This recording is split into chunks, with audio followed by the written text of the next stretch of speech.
So we got a question from he's actually here, Brandon from Houston, says the situation that's played out with yourself and Dante has blown up pretty big on YouTube. As a fighter who is the subject of thousands of videos, where do you think the line is drawn between creators just doing their job and being overcritical and personal towards towards someone?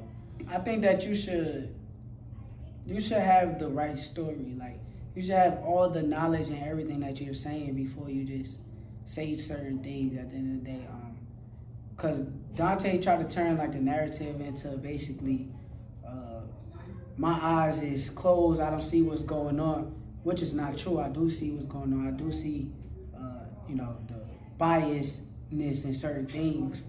I don't disagree with some of the stuff that he was saying. I just disagree with the narrative that I'm for that. Like, the narrative that he tried to paint was me being for basically that. Like, oh, I'm only saying Bam Rodriguez is good because of the fact that I'm trying to have the Mexican fans, or I'm saying Tyson Fury could beat Ali when I'm only speaking on the size difference. I'm not saying Tyson Fury is better than Ali. I'm just speaking on the fact that Tyson Fury is 6'9", 290, and Dante, he ran with a narrative of, like, I'm for ESPN and top rank only, and that's a false narrative. I feel like... Well, people was trying to do the same shit when you said that you felt like you'd beat Canelo. Like, clearly you talking about if y'all in the same weight class, but people like, oh yeah, he about to fight Valdez, now he feel like he could, beat on Canelo. At the end of the day, they could say whatever they want, but at the end of the day, I'm so confident in myself, and I don't care what y'all say. Like, I don't care if they go say, oh, he's cocky, or oh, this dude is, I don't care, because at the end of the day, I feel like I could beat anybody.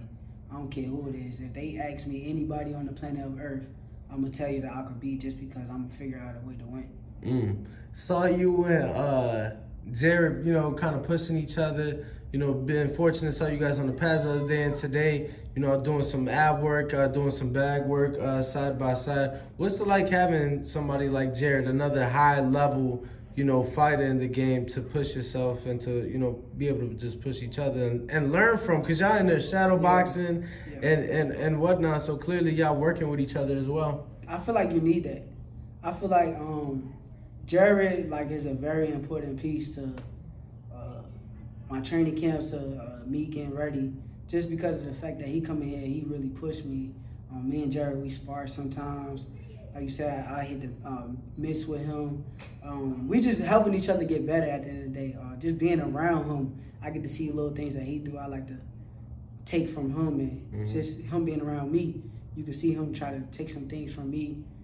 So at the end of the day, we pushing each other to get better, and I feel like people need that. I feel like you don't want to be in the gym without another another special fighter in there with you, because at the end of the day, you're going to learn just from watching that person. I feel like somebody like me and Keyshawn, I want to say, we build off each other a lot.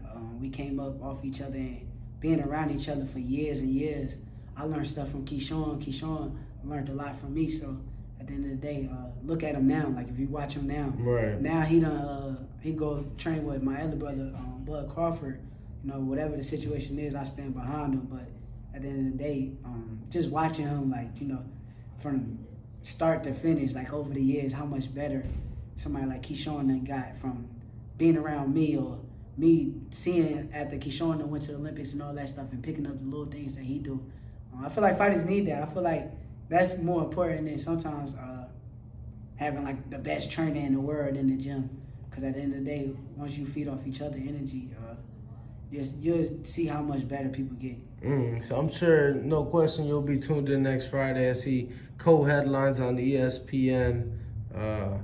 It feels like he just keeps moving. I'm like, damn, it felt like he was just co-main event for you. Now he co-main event next week, and he just been fighting and active, and then turn pro, Olympics. Now I feel like a lot's in store for Keyshawn, and the world's gonna see. He got the goods. I feel like I said, he's a special fighter. Certain fighters like him, they come around every once in a blue moon, just like me. So he got the goods. I hope he continue to keep doing what he's doing, And whatever he need, I'm always here. Love to hear it. Just a few more, champ. We got Christopher Riley. He says, do you think you will be able to fight for the WBA or IBF belt within the next year? Also, is there any hope for you to fight Chris Colbert? I still think that's a fight that would sell out in New York or New Jersey.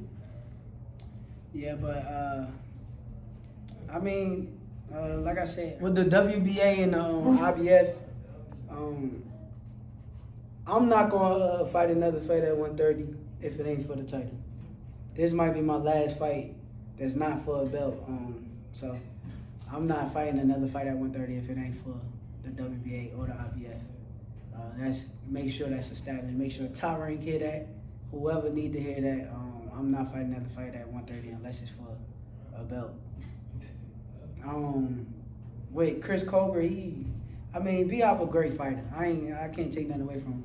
But you can't, it's gonna be hard to build up a fight with me and him when all the people gonna think that I'm gonna win. I think he got to get back from his loss first. He got to get back. I think he could do it though. I'm supporting him, behind him, but I don't think it's like a big fight right now. Just off the fact that he just lost to that guy that nobody really know. Good thing is he actually getting an opportunity to fight for the title though. Against who? Gutierrez. Yep, he fighting Gutierrez. He sure is. I thought the dude was fighting Gutierrez. That's why Gutierrez couldn't fight me. Cause I tried to fight Gutierrez next. Look, we just got some information today. Wait, so Gutierrez don't got a fight date yet? He fighting.